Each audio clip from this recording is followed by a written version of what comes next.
m'appelle Casimir Patrice. Je suis né le 3/5/39. J'ai 84 ans.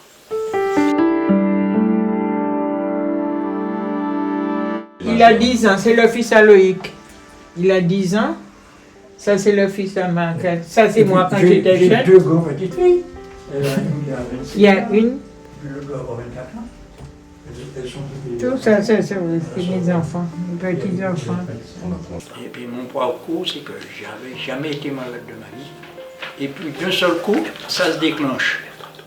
Moi, n'étant jamais malade, j'ai été surpris. Alors, mais heureusement, mon épouse qui est combattante, elle a suivi tout de suite. C'est elle qui a pris les trucs en charge, tout, médecin, tout, parce que moi, n'étant jamais malade, je ne pensais pas que ce truc-là allait m'arriver. Et puis c'est arrivé. C'est arrivé, c'est que j'ai constaté que j'allais uriner plus souvent.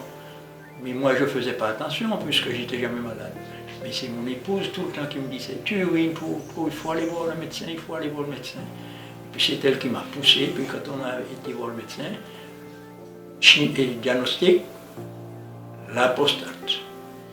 Puis c'est de là que c'est parti. Il fallait voir et le médecin, on a été à la clinique. Le médecin a fait une biopsie. Il a constaté que j'avais un cancer, mais pas méchant. Puis par la suite, on est resté avec lui un bon moment, mais à la fin des fins, il n'a pas voulu opérer. Il a dit qu'il avait trop de personnes à opérer. Là, mon épouse a pris la relève en cherchant l'opération. Là où la maladie m'a pas trop impacté, c'est que la famille était très soudée. J'ai 3 enfants soudés. Ma femme, tout. C'est là que ça m'a donné un moral fou. Alors que moi, la seule chose, au départ, j'étais un peu embêté parce que n'étant jamais malade, et puis vous voir que ça arrive sur vous, c'est pas évident. Mais pour moi, la guérison d'une maladie, c'est le soutien familial. Quelqu'un qui a le soutien familial, il peut combattre toutes sortes de maladies. Mais si vous voulez, le défi, pour moi, il n'y a pas de défi, parce que j'assume toutes les responsabilités que les médecins me disent. De faire, je fais, je les suis. Ils sont même étonnés pour voir le moral que j'ai, parce que moi, n'étant jamais malade, vous savez, mais je suis les conseils des médecins. Et puis, j'ai pas peur de dire mon défi. Je dis que je suis malade. J'explique aux copains, camarades que je suis malade. Je ne cache pas. Moi, je pense que parmi certaines personnes, j'ai une chance inouïe. Et puis, je n'ai pas eu de métastase, et puis je continue le traitement du médecin. Mais je sais que je suis malade. Eh bien, pour voir le médecin tout de suite, ma femme va vous expliquer, parce que c'est elle qui a fait tout le parcours. Je suivais, j'ai fait que suivre.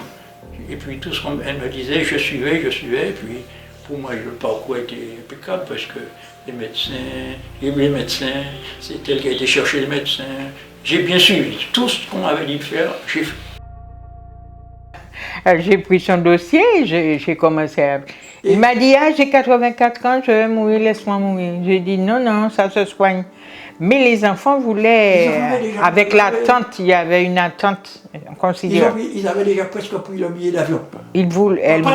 Tu rentres là-bas. Alors, la patronne a dit non. Nous avons des Martiniquais capables d'assumer nos responsabilités. Pourquoi aller à l'extérieur? Ici, on a tout. Moi, j'étais jamais en contact avec... J'ai eu l'occasion, la chance de rentrer en contact avec des jeunes médecins qui sont peut-être, je vais dire mon mot, plus forts que ceux de métropole. Mais les médecins m'ont appelé ici.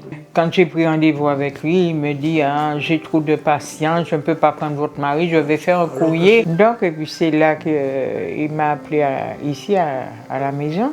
Et il m'a dit d'amener mon mari enlever la sonde. Et puisqu'il avait la sonde, on va faire l'ablation de la sonde. Et puis après, on va aller en consultation avec lui. Et c'est de là qu'il a donné le rendez-vous pour l'ablation de la prostate, la résertion de la prostate. Je l'ai fait par amour pour mon mari. Et puis, quand je vais l'accompagner dans les examens, quand il fait faire ses examens et tout ça, je rencontre des femmes aussi, qui accompagnent leur mari aussi. Tu leur dis de continuer. Ouais, alors je leur dis de continuer, de ne pas baisser les bras et puis voilà. Hein. On est là pour ça. Ouais. J'ai jamais pensé voir des amis qui ont déjà été opérés, mais qui l'ont dit en cachette. Je ne dis pas que c'est à vous. Hein. Je dis qu'au départ, les responsables qui auraient pu nous enseigner le cancer de la prostate, ils n'ont pas fait le travail au départ. Parce que j'ai regardé mon grand frère, il est mort de la prostate. Ça fait pas longtemps, ça fait peut-être 5 ou 6 ans.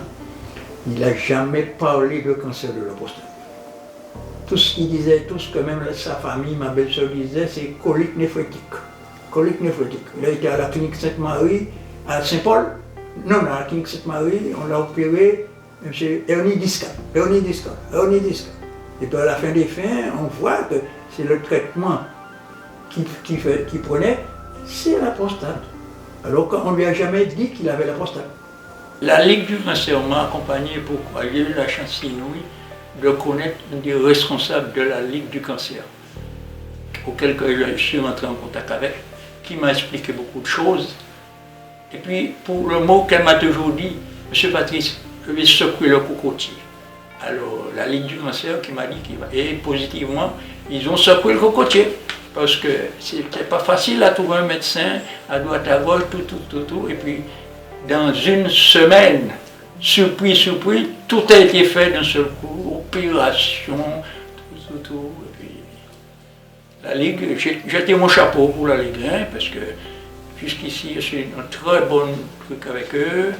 Mon fils, mes enfants, ils disent que papa, on te voit, maman et toi, vous êtes comme si vous étiez des vedettes, hein, parce qu'on vous suit partout. Parce que nous n'avons, j'ai pas eu, je me répète, hein, j'ai pas eu peur de dire aux gens que j'ai un cancer. Et c'est ce qui tue le mortalité. Alors, tout autour de moi, je leur dis, il faut aller vous faire dépister. Bien, ma vie a changé parce que je suis devenu beaucoup plus ouvert vis-à-vis de la population. Je dis que partout où je passe en ce moment, il faut que je renseigne la population pour qu'ils ne puissent pas avoir peur. Parce que si vous allez très tôt, vous serez malade automatiquement, mais vous serez comme moi, vous allez être guéri. Dès que je vois un Martiniquais tout en difficulté à peu près, je les aborde intelligemment, je leur dis donc, ah oui monsieur, alors il faut aller, ils me disent, ouais j'ai déjà été. Je dis, il faut y aller, ça ne coûte rien du tout.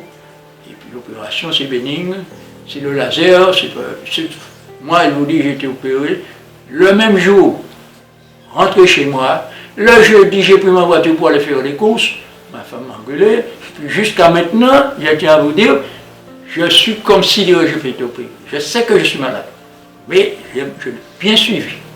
Très bien. Aux personnes qui ont la maladie, ne gardez pas ça pour vous tout seul.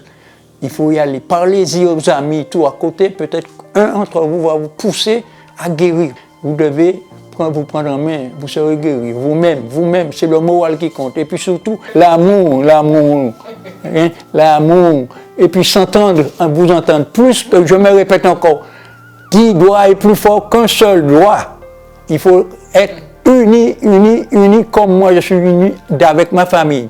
Mes 3 enfants, il faut voir, j'ai 3 bijoux et une femme terrible.